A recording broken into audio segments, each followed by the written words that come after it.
आज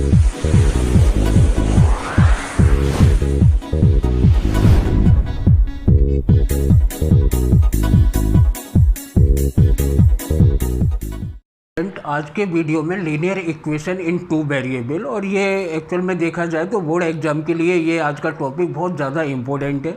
और इसमें आज के टॉपिक में एक्चुअल में होगा कि बेस्ड यानी प्रॉब्लम बेस्ड क्वेश्चन होंगे। और ये प्रॉब्लम बेस्ड क्वेश्चन में जैसे हमारा अभी थोड़ी देर में हम डिस्कस करेंगे कॉस्ट से रिलेटिव और फ्रैक्शन से रिलेटिव। यहाँ पर मैंने एक क्वेश्चन लिया है जो एनसीईआरटी का है और ये हमारा कॉस्ट से रिलेटिव है। इसमें इस तरह के क्वेश्चनों को समझने के लिए पहले तो हमें ये समझना होगा कि हमारा क्वेश्चन कह क्या रहा है। एक्चुअल में जब बर्थ प्रॉब्लम के क्वेश्चन आती हैं तो बच्चे को प्रॉब्लम आती है कि वो उसकी लैंग्वेज ही समझ में नहीं आ रही एक्चुअल में लैंग्वेज क्या है। तो इस तरह के जो बर्थ प्रॉब्लम वाले क्वेश्चन है, ध्यान देना, इसमें दो कंडीशन होती है, फर्स्ट कंडीशन और सेकंड कंडीशन। फर्स्ट कंडीशन से हमेशा ध्यान रखिएगा फर्स्ट इक्वेशन बनेगा और सेकंड कंडीशन से हमेशा सेकंड इक्वेशन होगा। जब भी हम क्वेश्चन को पढ़ेंगे तो हमें ये पहले पता लगा लेना है कि इसकी फर्स्ट कंडीशन क्या है और सेकंड कंडीशन क्या है। जैसे यहाँ पर एक क्वेश्चन मैंने लिया है कि एक क्रिकेट कोच है, वो 7 बैट्स और 6 बॉल खरीद रहा है और इसका कॉस्ट टोटल अमाउंट बनता है 3800। ये यहाँ से लेके यहाँ तक अगर देखा जाए तो ये हमारा फर्स्ट कंडीशन है। इसके बाद लेटर बाद में वो खरीदता है 3 बैट्स एंड 5 बॉल्स, अगर देखा जाए तो ये हमारी सेकंड कंडीशन है। तो फर्स्ट इक्वेशन हमें यहाँ से मिलेगा और सेकंड इक्वेशन यहाँ से मिलेगा। Find the cost of 1 ball and 1 bats. तो हमेशा ध्यान रखिएगा कि बर्थ प्रॉब्लम वाले क्वेश्चन में जिस चीज़ को हमेशा फाइंड करते हैं उसको लेट करिए। तो यहाँ सबसे पहले हम लेट करेंगे कि let cost of a bat भी एक्स है, यानी 1 बैट जो है वो एक्स रुपीज़ का है और 1 बॉल वाई रुपीज़ की है। तो यहाँ से अकॉर्डिंग टू फर्स्ट कंडीशन इसको मैंने अपनी लैंग्वेज में लिखा है कि 7 bat, cost of 7 bats plus cost of 6 balls equal to 3800, यानी 1 बैट एक्स रुपीज़ का आता है तो 7 बैट हो जाएंगे हमारे 7x, 1 बॉल वाई रुपीज़ की है तो 6 बॉल हो जाएगी 6y, और ये इक्वल टू ये फर्स्ट इक्वेशन आ गया। अकॉर्डिंग टू सेकंड कंडीशन में क्या हो रहा है कि 3 बैट्स एंड 5 बॉल्स, तो कॉस्ट ऑफ 3 बैट यानी 3 बैट हमारे कितने के हो जाएंगे 3x के हो जाएंगे और 5 बॉल्स हो जाएंगी 5y। दोनों अमाउंट को प्लस कर लिया जाए तो 1750, ये हमारा सेकंड इक्वेशन आ जाएगा। और यहाँ पर मैंने सब्स्टिट्यूशन मेथड लगा दिया है। एक्चुअल में सब्स्टिट्यूशन सभी बच्चों को आता है। सब्स्टिट्यूशन मेथड में करते क्या है कि इक्वेशन फर्स्ट से 1 वेरिएबल की वैल्यू को फाइंड करके और सेकंड वाले में पुट करा दो। तो यहाँ फ्रॉम इक्वेशन फर्स्ट से हमने ये x की वैल्यू को फाइंड किया और ये हमारा इक्वेशन नंबर 3, और ये x की जो वैल्यू है हमने इक्वेशन नंबर सेकंड में पुट करा दी और इसको सिंप्लीफाई किया, देन y इक्वल टू ₹50 आ गया और y की वैल्यू को यहाँ पर हमने इक्वेशन नंबर 3 में पुट करा दिया। तो x इक्वल टू दिस, ये कैलकुलेशन सॉल्व करेंगे, देन x इक्वल टू ₹500। तो x equal to 500 and y equal to ₹50, यानी cost of 1 bat x equal to ₹500 और cost of 1 ball y equal to ₹50। इसके बाद एक क्वेश्चन बनता है, ये एक्चुअल में फ्रैक्शन वाला क्वेश्चन है। यहाँ पर थोड़ा सा मुझे समझाना है कि फ्रैक्शन का कोई भी क्वेश्चन आएगा। यहाँ पर एक और मैं बात बता दूँ कि ये प्रॉब्लम बेस्ड क्वेश्चन जो होते हैं इसमें हमेशा 2 चीज़ें होंगी। जैसे हम फ्रैक्शन की बात करेंगे तो उसमें न्यूमरेटर अपॉन डिनोमिनेटर।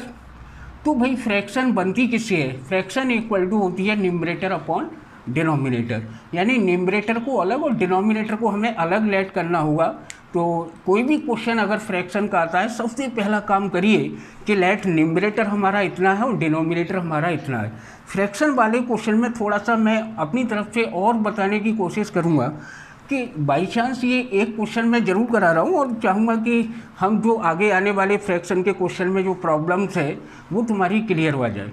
जैसे कभी कभी फ्रैक्शन और रेशनल नंबर, ध्यान देना, फ्रैक्शन और रेशनल नंबर में अंतर होता है। फ्रैक्शन में न्यूमरेटर और डिनोमिनेटर बोथ आर पॉजिटिव होती है, ध्यान देना। रेशनल नंबर में हमारा नेगेटिव और पॉजिटिव हो सकता है। अगर उन्होंने कहा है कि फाइंड द रेशनल नंबर तो मे बी पॉसिबल इसके 2 आंसर हो सकते हैं। और फाइंड द रेशनल नंबर का है, अगर x और y की वैल्यू बाई चांस अगर नेगेटिव आती है तो आप उसको नेगेटिव साइन को निगलेक्ट करिए, क्योंकि वो फ्रैक्शन नंबर मांग रहे हैं। फ्रैक्शन में न्यूमरेटर और डिनोमिनेटर बोथ आर पॉजिटिव। अब कभी कभी ये दो आंसर कब आएंगे, हमेशा ये ध्यान रखिएगा, कोई भी फ्रैक्शन में कहती है the difference of the numerator and denominator is 3। ध्यान देना, यहाँ ये नहीं कहा कि कौन ग्रेटर है कौन लेस है, उन्होंने कहा कि द डिफरेंस ऑफ, भाई न्यूमरेटर ग्रेटर होगा डिनोमिनेटर से, तो सपोज x हमारा ग्रेटर देन y है, तो यहाँ x minus Y suppose difference 3 है तो हमें 3 लेना पड़ेगा। अब उन्होंने कोई कंफर्म नहीं कहा कि भाई कौन किससे, अगर स्पेशली कह दिया गया है तो देन हमारा equation x numerator greater than denominator, तो x minus Y equal to 3। अब उन्होंने कुछ नहीं कहा तो एक इक्वेशन हमारा ये भी बन सकता है, और एक बच्चा कहेगा कि सर इसमें कोई कंपल्सरी नहीं रहेंगे, उन्होंने कहा ही नहीं है कि कौन किससे ग्रेटर है, तो सेकंड इक्वेशन ध्यान देना हमारा ये भी हो सकता है। फर्स्ट इक्वेशन के साथ इसको हम सॉल्व करेंगे, तो चाहो तो इसको सेकंड और इसको थर्ड दे दो, ऑलरेडी हमारे पास फर्स्ट इक्वेशन पहले से ही होगी। सेकंड इक्वेशन यानी फर्स्ट और सेकंड को सॉल्व करेंगे, एक आंसर आ जाएगा, और फर्स्ट एंड थर्ड इक्वेशन को सॉल्व करेंगे तो दो आंसर, तो यहाँ पर दो आंसर आ सकते हैं। और ये दो आंसर फ्रैक्शन में ध्यान देना इस केस में ज़रूर आ सकती है अगर difference of numerator and denominator दिया गया है। वापस आते हैं इसी क्वेश्चन पर, जैसा कि यहाँ कहा गया है, मैंने कहा था कि कोई भी प्रॉब्लम वाला क्वेश्चन है, प्रॉब्लम बेस्ड क्वेश्चन है, तो उसमें फर्स्ट कंडीशन और सेकंड कंडीशन को लेट करिए। और अभी थोड़ी देर पहले मैंने बताया था कि अगर फ्रैक्शन का क्वेश्चन है तो फ्रैक्शन में हमेशा न्यूमरेटर और डिनोमिनेटर को लेट करिए। तो सबसे पहले मैंने न्यूमरेटर और डिनोमिनेटर को लेट भी एक्स एंड वाई कर लिया, तो देन फ्रैक्शन, ये काम हमको हर हालत में करना है। यहाँ तक न्यूमरेटर और डिनोमिनेटर को लेट करने के बाद अब अकॉर्डिंग टू फर्स्ट कंडीशन देखा जाए तो यहाँ पर अकॉर्डिंग टू फर्स्ट कंडीशन कहा है कि ए फ्रैक्शन बिकम 9/11, यानी हमारी जो फ्रैक्शन है 9/11 होगी। कब होगी? इफ़ 2 इज़ एडेड, यानी x/y, इसमें न्यूमरेटर और बोथ दोनों में अगर 2 ऐड करा दे तो ये फ्रैक्शन बिकम 9/11 हो जाएगी। तो x/y हमारी फ्रैक्शन थी, 2 न्यूमरेटर और डिनोमिनेटर में ऐड करा दिया, इसको सिंप्लीफाई किया तो ये इक्वेशन नंबर फर्स्ट आ गया। यहाँ पर अकॉर्डिंग टू सेकंड कंडीशन कहा जाए तो मैं यहाँ पर देख के इसकी कंडीशन बता सकता हूँ। इन्होंने कहा है कि न्यूमरेटर एंड डिनोमिनेटर बोथ, इन दोनों में 3 को ऐड किया गया है, then fraction become 5/6। Cross multiply किया तो यहाँ से सेकंड इक्वेशन आ गया हमारा ये वाला। अब इसमें हमने कैंसिलेशन मेथड लगा दिया, सभी बच्चों को आता है भाई। कैंसिलेशन मेथड में करना क्या है कि इनके कोफिशिएंट का आपस में इंटरचेंज मल्टीप्लाई कर देंगे। तो इस वाले इक्वेशन में हमने 6 का और इसमें 11 का मल्टीप्लाई किया तो हमारे पास थर्ड और ये फोर्थ इक्वेशन बन के तैयार हो जाती है। जैसा कि मैंने कहा था कि अगर कोफिशिएंट सेम होती है तो हमेशा सब्ट्रैक्ट करती है, सब्ट्रैक्ट करने पर नीचे वाली इक्वेशन की साइन चेंज हो जाती है। ये प्लस है देन माइनस, माइनस है ये प्लस हो जाएगा, माइनस ये प्लस, ये इससे कैंसिल हो जाएगा, -y then y equal to 9।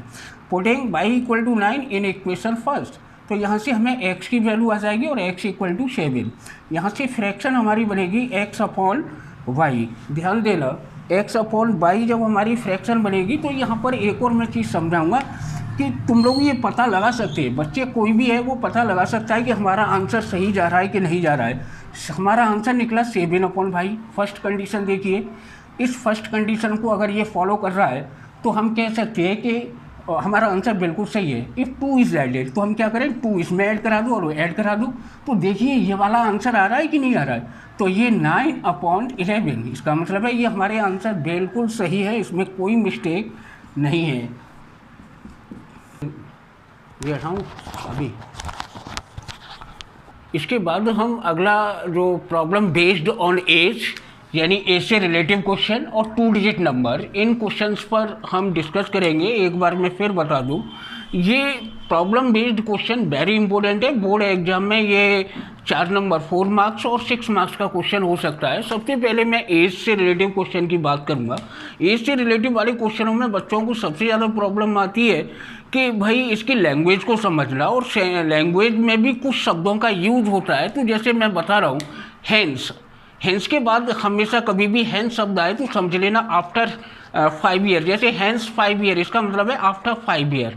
एगो, एगो का मतलब है आफ्टर बिफोर, बिफोर और एगो मीन्स सेम होता है। और लेटर, लेटर का मतलब होता है आफ्टर। तो इन शब्दों का थोड़ा सा ध्यान देंगे। जैसे कि यहाँ पर यूज हुआ है शब्द हैंस, हैंस का मतलब होगा बाद में। और यहाँ एक और शब्द का यूज हुआ है एगो, एगो का मतलब है बिफोर। और यहाँ पर जो क्वेश्चन पूछा गया है वो जैकब और सन की एज में रिलेशन पूछा गया, मतलब उससे रिलेटिव क्वेश्चन है। तो देखा जाए तो यहाँ पर हम लेट करेंगे। और एक और चीज़ ध्यान रखना कि ये प्रेजेंट एज के बारे में पूछा गया है। प्रेजेंट एज का मतलब है आज हम किस हमारी एज क्या है। अगर मैं बात करूँगा कि अगर जैकब हमारा 5 ईयर का है तो आफ्टर 5 ईयर ये x+5 का हो जाएगा।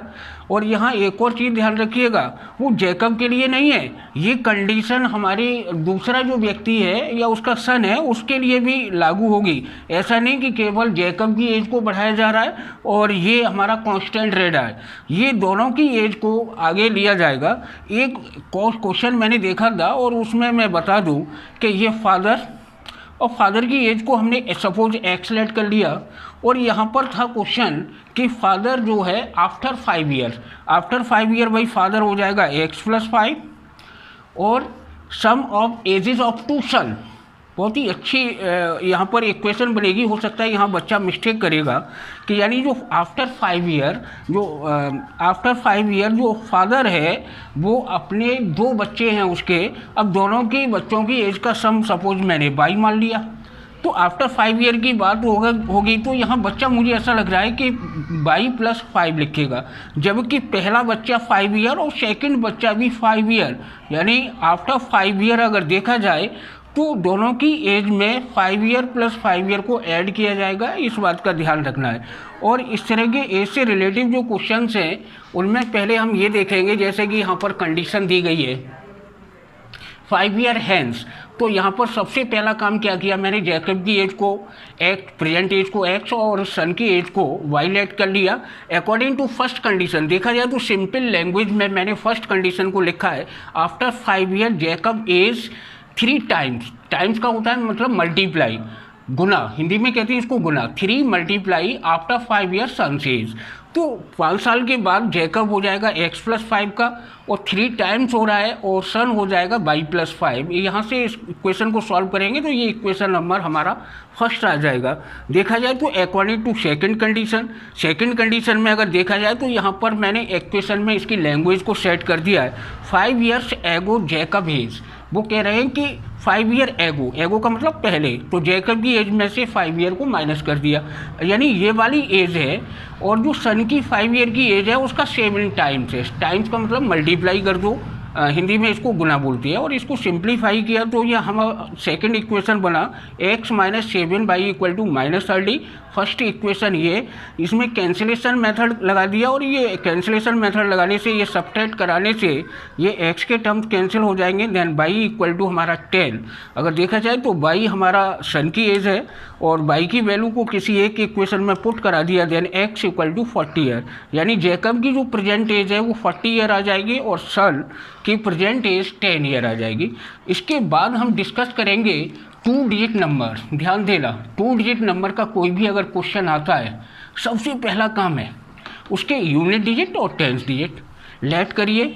और 2 डिजिट की अगर बात करेंगे तो हमारा 2 डिजिट नंबर 10 से लेके 99 पे जाके फिनिश होता है। कभी भी 2 डिजिट का क्वेश्चन आता है तो ये तो कंफर्म हो गया कि हमारा आंसर जो आएगा वो 10 और 99 के बिटवीन लाई करेगा।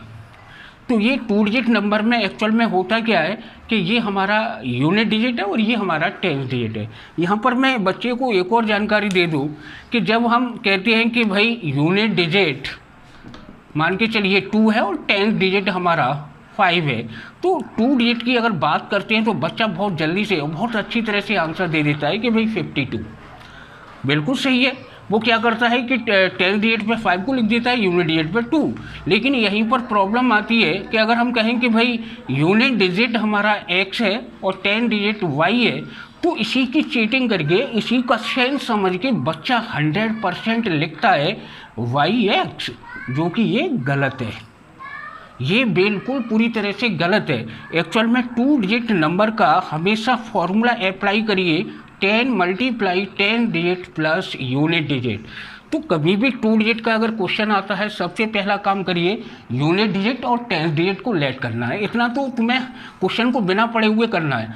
जैसे ही हमें यूनिट डिजिट और 10th डिजिट लेट हो जाएगा, उसके बाद तुरंत हमारा 2 डिजिट नंबर निकालिए, फिर नॉर्मल क्वेश्चन को पढ़िए और क्वेश्चन को देखिए इसमें कहीं रिवर्सिंग नंबर तो नहीं आ रहा। अगर बाई चांस रिवर्सिंग नंबर में होता क्या है कि डिजिट आर चेंज, इंटरचेंज कर देंगे। सपोज ये 52 है तो इसका रिवर्सिंग नंबर 25 होगा, तो यहाँ पर क्या करेंगे, ये आपस में इंटरचेंज कर देंगे, यानी एक्स है वो 10th डिजिट पे आ जाएगा और बाई यूनिट डिजिट पर चला जाएगा। ये हमारा रिवर्सिंग नंबर होगा।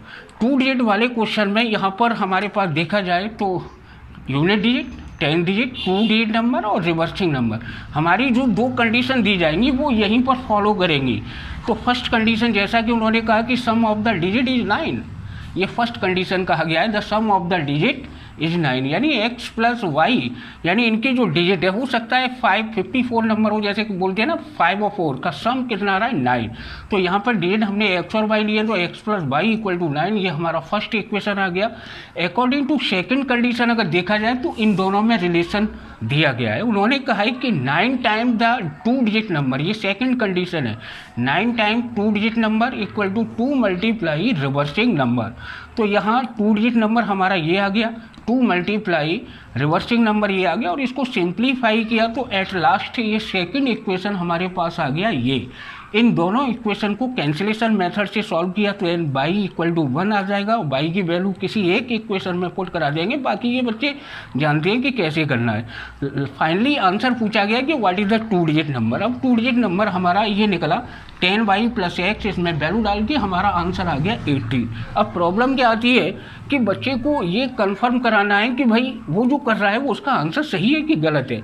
तो अगर आंसर आया हमारा 18, यहाँ पर हम इसको चेक भी कर सकते हैं।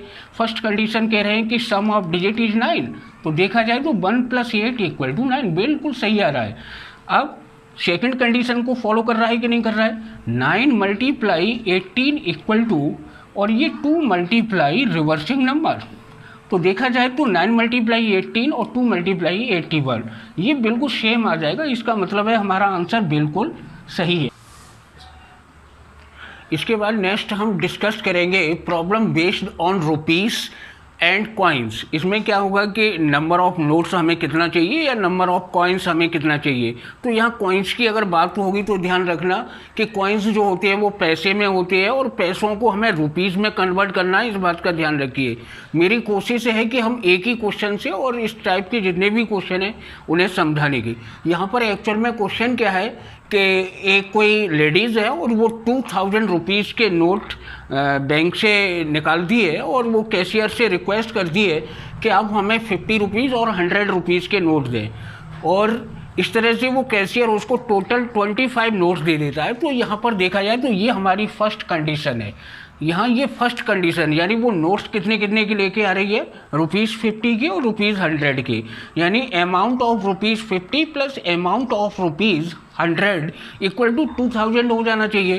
तो सबसे पहले हमारा काम होगा कि ₹50 के नोट को मैंने एक्स लेट कर लिया एंड नंबर ऑफ ₹100 को बाई लेट कर लिया अकॉर्डिंग टू फर्स्ट कंडीशन। जैसा कि मैंने अभी बताया था कि 50 रुपीज़ का अमाउंट जो बनेगा वो 50x होगा, क्योंकि हमने एक्स नोट 50 के हैं तो 50 में उसमें मल्टीप्लाई करा दो plus 100 multiply number of 100 rupees note.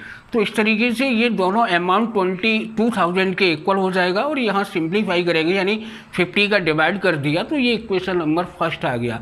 Second condition थी कि दोनों टाइप की जो नोट है ओवरऑल वो 25 नोट्स है, तो एक्स प्लस वाई यानी 50 रुपीज़ के नोट प्लस 100 रुपीज़ के नोट इक्वल टू 25, ये हमारा सेकंड इक्वेशन बन गया। और जब इक्वेशन हमारी अलजेब्रिक इक्वेशन बन जाती है तो उनको हम किसी भी मेथड से सॉल्व कर सकते हैं। यहाँ पर मैंने कैंसिलेशन मेथड अप्लाई कर दिया है, यहाँ पर ऑन सब्ट्रैक्टिंग करा दो, ये सब्ट्रैक्टिंग हो गया, देन एक्स कैंसिल हो गया और बाई इक्वल टू 15 आ गया। और बाई हमने किसको लेट किया है, बाई को देखा जाए तो ये ₹100 रुपीज़ के जो नोट हैं वो कैशियर ने उसको 15 दिए एंड ₹50 के जो नोट हैं वो उसने 10 दिए। अब यहाँ से हम अपना आंसर भी चेक कर सकते हैं कि इन दोनों का सम देखा जाए तो ये 25 नोट्स आ रहा है।